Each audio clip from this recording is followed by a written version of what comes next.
Hi, welcome back to the channel. My name's Rebecca, I'm 44 years old and I'm somebody who used to suffer from multiple sclerosis, who no longer experiences any of the symptoms since starting the carnivore diet just over a year ago. And in today's video I wanted to explore a topic which I haven't really seen talked about that much online, which is loneliness and the carnivore diet. So how do these two things relate to each other?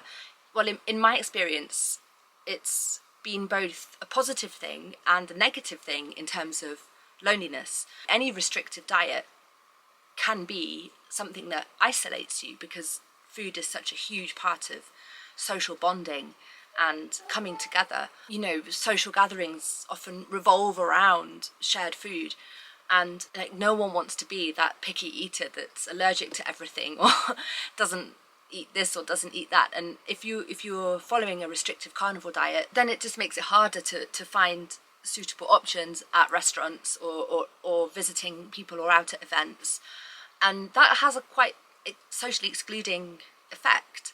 And any really restrictive diet has that, but then of course it's also unconventional. A vegan diet is extremely restrictive, but it isn't unconventional anymore. It's actually, I would say, very commonplace, and there's often vegan options, but also there's a sense of understanding around veganism. There's a sense of, they have a sort of sense of their own virtue in their choices, which carnivores may feel that they're not morally wrong in any way, but which, when you're faced with people who don't understand that choice, you know, are offended by your choice, by your dietary choices. That's often the case with carnivore. I found a lot of people are interested and have been very curious about it, but also, you know, people also just kind of take a step back sometimes, and especially if they're vegan. So that can intensify your sense of social exclusion. If you're doing it though for health reasons, that won't stop you, because if you have been chronically ill, you will know that there's nothing more socially excluding than being chronically ill. And to get your strength back and your clarity of thought and your resilience, you know, to go back out into society, directly counteracts, overrides that effect, I would say. You know, to be prevented from going out to that social gathering in the first place is more exclusive than showing up and being there and choosing to eat at something different, you know, more restrictive. So I think that although there is that effect, I think that on balance, if you're doing it for health reasons, obviously you're going to end up less lonely, because you've got better health and you'll put out better energy and everything in your life is going to get that bit better. So it will reduce loneliness. So that is the bottom line at the end of the day. But I think that also, and many people, I actually don't have this problem. There are other things that I turn to, but I don't turn to food for comfort eating, but many people do. And the carnivore diet isn't such a great thing for comfort eating, which is really good. If it's something you experience as a problem, then it's just because it eliminates sugar completely and the food choices are less. For people who do turn to food during times of loneliness or emotional distress, it's more restrictive, and you might have to look for another vice. On the flip side of that, you've got the fact that your carnivore diet puts you in a place of improved mental clarity. So dealing with loneliness through comfort eating, you're going to be able to find other ways that are healthier to deal with your loneliness. Your whole system is just working better, so I guess you're going to be less prone to moments of emotional distress where you would want to turn to food. Okay, sorry, look, I had to stop recording because the camera overheated, because I had it in front of my infrared radiator, and then I got totally sidetracked by works that are going on in the house in Mushroom Manor. So it's actually the next day, and I'm picking up the thread from yesterday.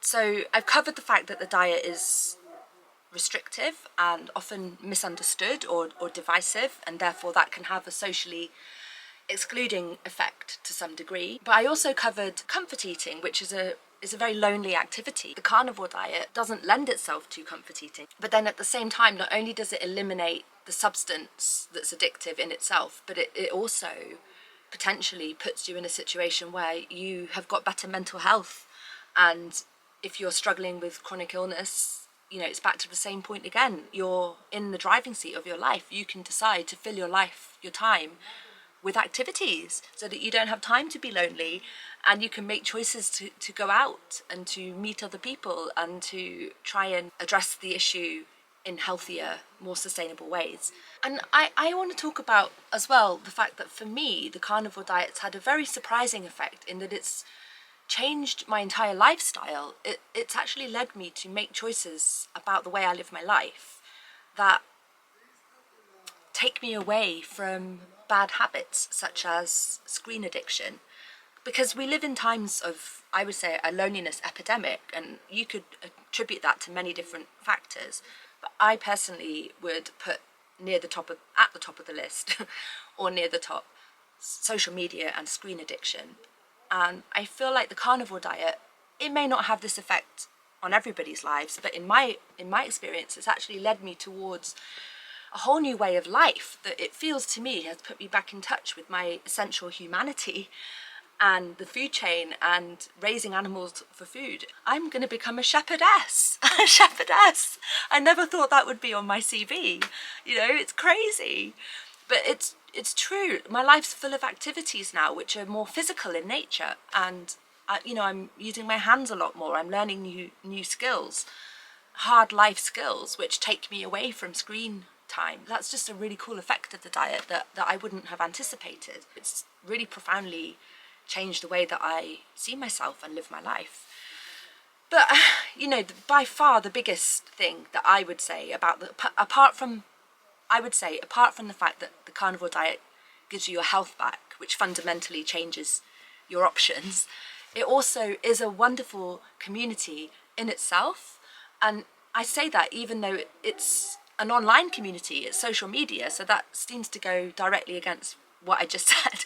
But I found the carnivore community to be full of people who are seeking to improve their lives, people who are strong enough to stand firm in their own decisions and beliefs, again going against the mainstream. You know, people who have gained that wisdom and empathy of having been through really difficult health journeys or still going through difficult health journeys. You know, these are the kind of people I want to know. This is the tribe I want to be part of. You guys have been part of my health journey.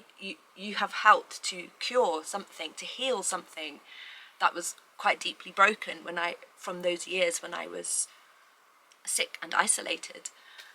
So I can't thank you enough, but also keep spreading the word. If there's anybody out there who is chronically ill and lonely, maybe they will be inspired to take a step which could lead to completely transforming their lives. So yeah, I think that's all I have to say really. It's a bit disjointed because I had to stop recording and come back again the next day. Anyway, but it was good to chat to you guys, and I'll see you in the next video. Take care. Bye.